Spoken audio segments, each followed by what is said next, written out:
Hey folks, welcome to a video going over our new icons that we're doing for our Patreon, the Inkwell Ideas Patreon this month. I'm Joe Wetzel, the creator of Worldographer and owner of Inkwell Ideas. And what you see in front of you is a sample map that I've really put together in less than 15 minutes with Worldographer and with these new icons. They're the Middle Earth style icons from kind of reminiscent of the books with a little bit of a spin of our own, the maps from the books from years back. What we're doing this month with the Patreon is all the icons are in just this one style for world kingdom mapping. Whereas usually with our Patreon icons, we split them up. Some are going to be for city maps, and some are going to be for battle maps, and some will be for world kingdom in our classic style and in our isometric style. But this is a new style for world kingdom regional mapping. And like I said, this really did take just 15 minutes to put together. So if you back the Patreon at the end of this month, this is February 2023, as I'm recording this. At the end of this month, you'll get a link to a zip file to unzip them and put them on your computer. Ideally, you put them into a Worldographer configuration folder, which you can customize, and you can set it here. This happens to be mine. By default, it's going to be in your user folder. There's going to be a Worldographer folder that you would create. But if you want to change that, you can go to Change Configuration Folder. Once you've got that file unzipped there, then you go to Add Configuration Folders or Subfolders, and it's going to find this 202302 Middle Earth or whatever folder name you give it. And then you'd select that, click OK. I've already got it installed here. So that's step one of the setup. Step two of the setup. If there is a second setup step, it's not essential, but it will certainly make things look a little bit better. The sea color that we're using is much more washed out, so you're going to want to go to Configure Terrain here, pick Classic, scroll way down to the bottom of the list here, and this is where you have Water Sea. Click that color picker, click Custom Color, RGB, and you're going to use these values 232, 243, 246. Click Use, and then click Apply, and then Close. And so you're going to have your sea color match the coastline that will get added. Okay, so with that all out of the way, we're going to make something similar to this, but in a way even better, because we're going to have a river as well, and a lake if we wanted to. So we're going to create another landmass, and I'll just go about it sort of the same way that I did it before, which is I like to start with a mountain chain. So I'm going to pick a couple of spots for a couple of mountains, and I'm just picking, we've got several, as you can see, several mountain chain icons here, and I'm going to put, them down 2 or 3 each. And that will be our mountain chain. Then I'm going to surround my mountains with hills. You don't have to surround them. You can have mountains that kind of pop up and are very sharp and sudden. But for the most part, I'm going to make ours. That's not quite the one I wanted. Yeah, so I'm going to make ours something like this and that, and I can go here. Oh, want that on the bottom down there maybe. And then this one here would be good for a top. So you can kind of see, if you look closely at these terrain icons, where the mountains versus the hills are clustered, and kind of pick them as appropriate for that. I can put them next to each other. You're going to kind of recognize that, but we do have a couple of techniques, a couple of things that we can do to change that. I'm probably not going to do that in this case here. Let me just do one of those, and I'm going to pick one of these down here as well. Pick that there. And then I'm going to go in and do some hills. And so I might do like a big hill thing here with all hills, and another one there, and another one here. Oh, nope, meant to click here. And then I can kind of dovetail my hills a little bit, and pick some of these here. And again, like I said, so I can put these right next to each other. Oh, let me zoom in a little bit so you can really see the art here. So this was, the artwork's all done by our artist cartographer, Keith Curtis, who's worked with us for too many years. And what we can do, so you can see that these are kind of breaking the bounds of the hex a little bit. And we can do that on the top and the top left edges of the hex just because of how the program lays the hexes out. It's kind of going um, across column by column and then down. So, you know, this tile is going to be laid down after these other tiles over here. So we can kind of break the bounds of the hex a little bit that way. So I feel like that. What I was going to say though is that, you know, since we got the same icon here several times, what I can do is I can go into the features drawer here. I'm going to filter these so that only the new Middle Earth style ones show up. And we've got all the original, or all the icons that were used to create these tiles as features. And the features, you can set them down so that they are, especially if you turn on place freely, that's key. Then the icon will be centered wherever you click, whereas otherwise it would be centered in the center of a hex. But I can grab, say, these hill icons now, and I can, you know, sprinkle in a few more of them just to improve the variety of these icons. And I can even, you know, I can break the bounds of the hex with these as well. But this just, you know, kind of makes it so that they don't look identical to each other.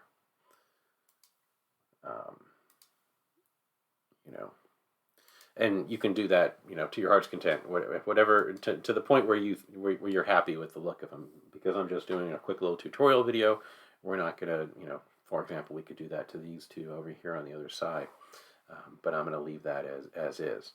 So, but the point is that you can improve the variety of the icons just by dropping down a few more of those features. So I'm going to go back to the terrain though, and we're going to continue on. I've got, you know, plans for, I wanted to have a rocky desert area first. So I'm going to grab a couple of rocky desert icons here. And then I'm going to, that was the same one as the other one, it looks like. So, and then I'm going to put down, I could dovetail that out with some of these less dense rocky terrain things, but I'm going to go straight into some heavy sandy deserts, and then I'm going to dovetail from there. And I've got, like, for example, I got this, and I've got, you know, something a little bit spread out like that, and I've got one that's kind of more on the top here. Nope, didn't want that there. I wanted it there, and I wanted one there as well. And you know, I can just pick one of these things that's kind of, oh, that's the same one that we did there. So let's do this again. And even though those are duplicates, like I said, I could, well, let's do that in this case. I could come down here to the sand dunes, and I could then drop in, you know, something like this again. I can drop in a couple of these guys like that, just to give it a little bit more variety. And actually, that really did pretty instantly make those look more distinctive, at least to me. So we've got that done. Now let's go on to the other side of the map. We're going to put our forest down there. So we've got a couple of big, heavy forest clusters, and so like I said, I can just drop down. We're giving you, built into the set, we're giving you, looks like 4 heavy clusters, and then there's going to be several light clusters of forest. So I can put these down, and then I can, you know, as we were doing with the other ones, I can have these, you know, dovetail out from there.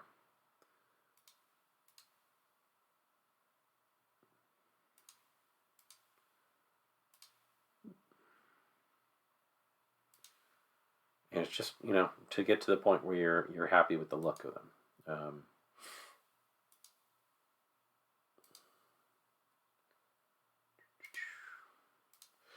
So I'll leave it at that. It's okay to have some dense forest that starts suddenly. You can also, kind of, we can put down a couple of these blank tiles that are the right color match, and then go back into features here, and I can just have a big one, or I can have just a medium-sized cluster and another medium-sized cluster, and one more medium cluster here, for example.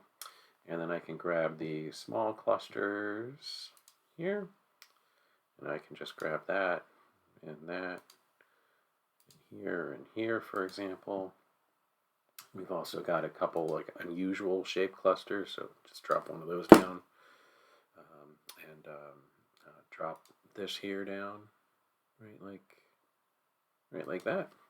And now now you see that they don't look identical, so it's kind of cool like that.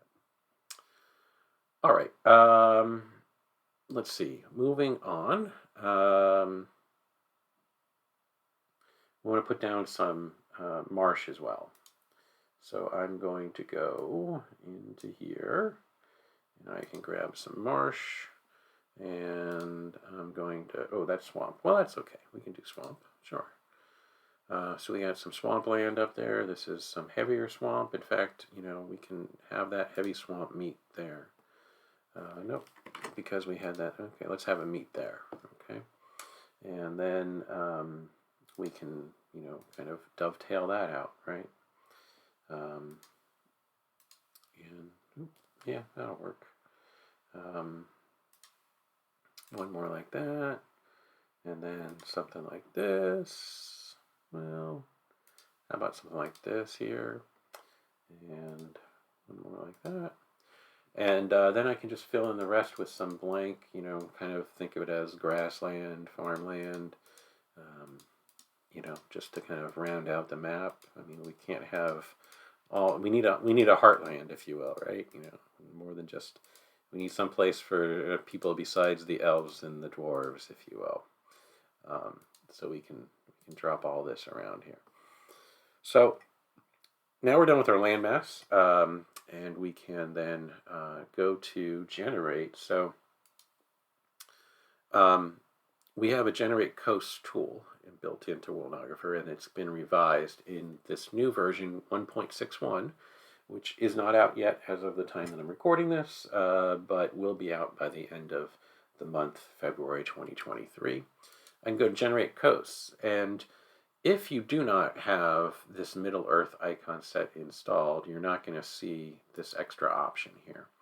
You're going to just see another checkbox for whether you want to use the isometric features for coasts, or do you want to use colored polygons.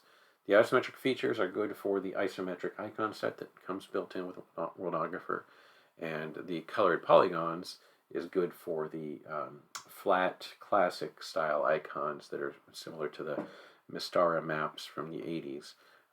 But now we're adding this new use classic features for coasts, which in the future will also put in some functionality so that you can use something like this with the correct C color, the default C color, with the classic icons. But for the moment, it's only there if you have the Middle Earth icons installed.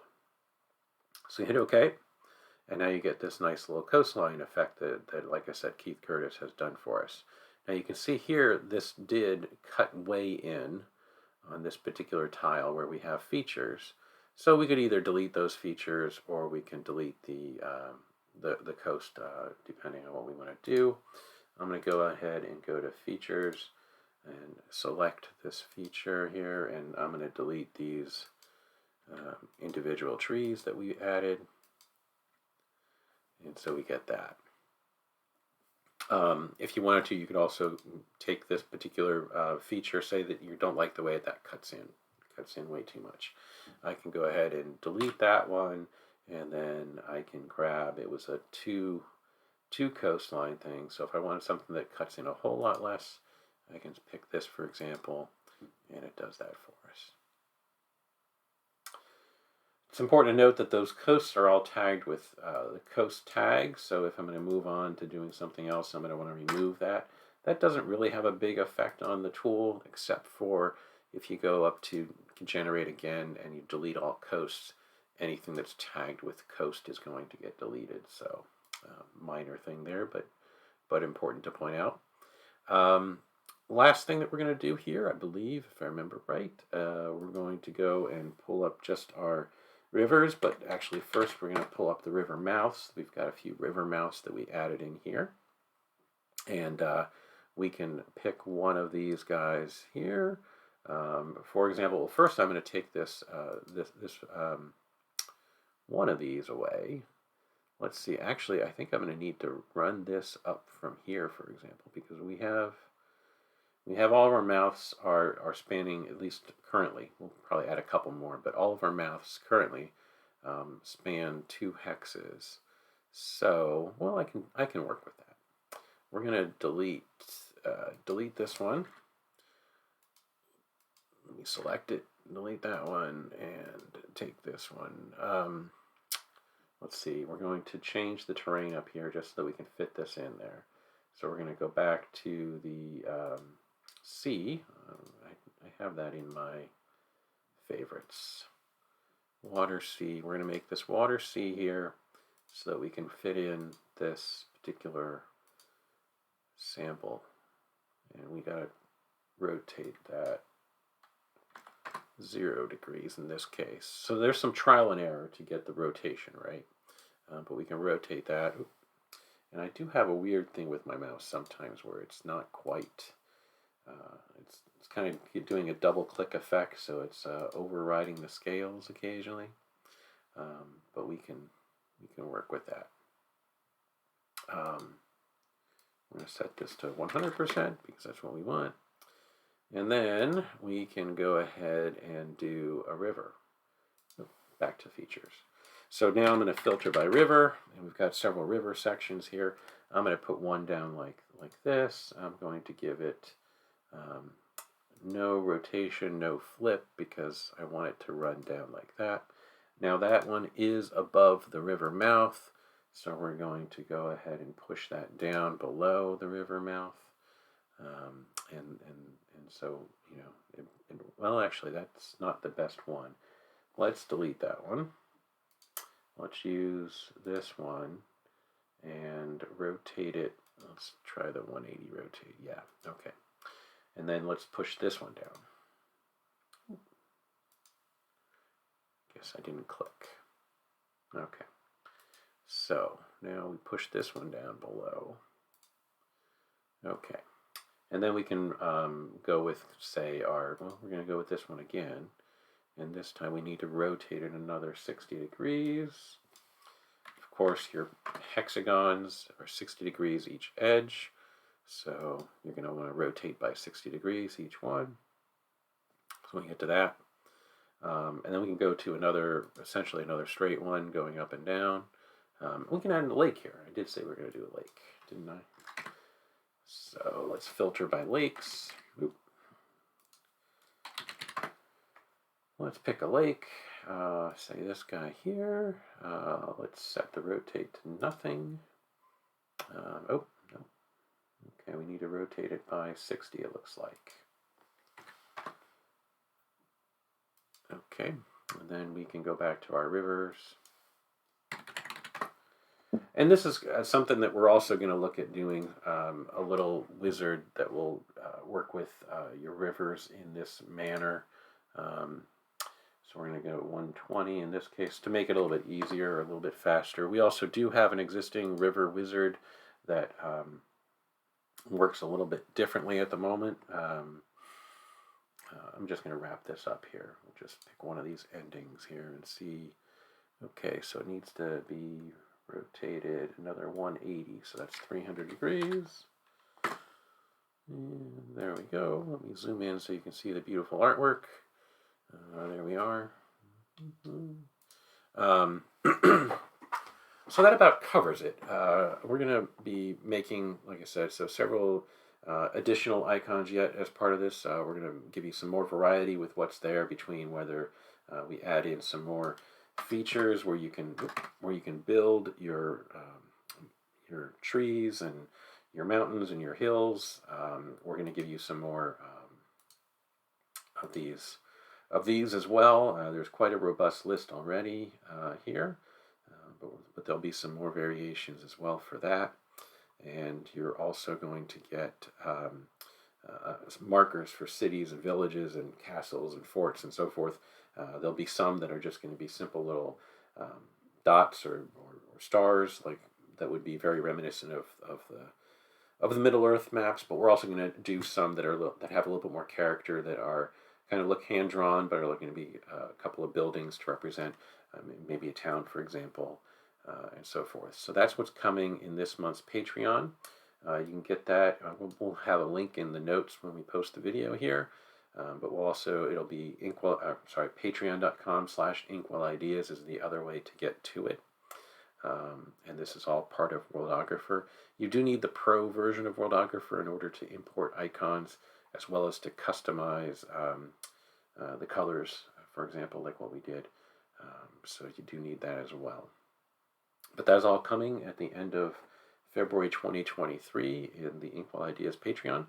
And I'm really happy with the way that this turns out. I really think it's cool to make it easy to make a whole nother map style with Worldographer, and this will let you do that. So thanks a bunch. Bye.